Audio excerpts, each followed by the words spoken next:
স্বপ্ন যাবে বাড়ি আমার, ঈদে বাড়ি ফিরা হবে না সবার। ঈদযাত্রা স্বস্তির হলে কি হবে?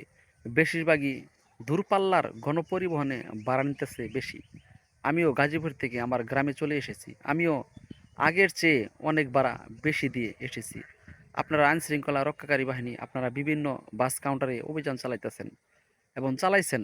আপনারা মিডিয়ার মাধ্যমে আমরা দেখেছি, যেই পরিবহন বেশি ভাড়া নিছে সেই পরিবহনকে আপনারা জরিমানা করছেন।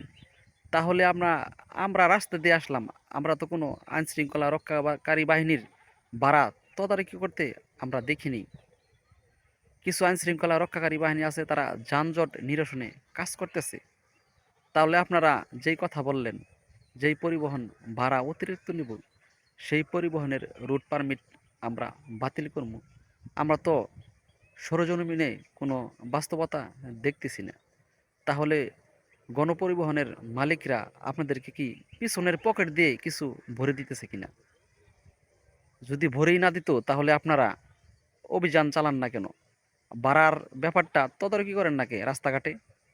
প্রত্যেকটা মানুষ অতিরিক্ত ভাড়া দিয়ে তার গ্রামে চলে আসতেছে, আপনারা দেখেও না দেখার ভান করতেছেন। জয় হোক মানবতার, আল্লাহ মহান।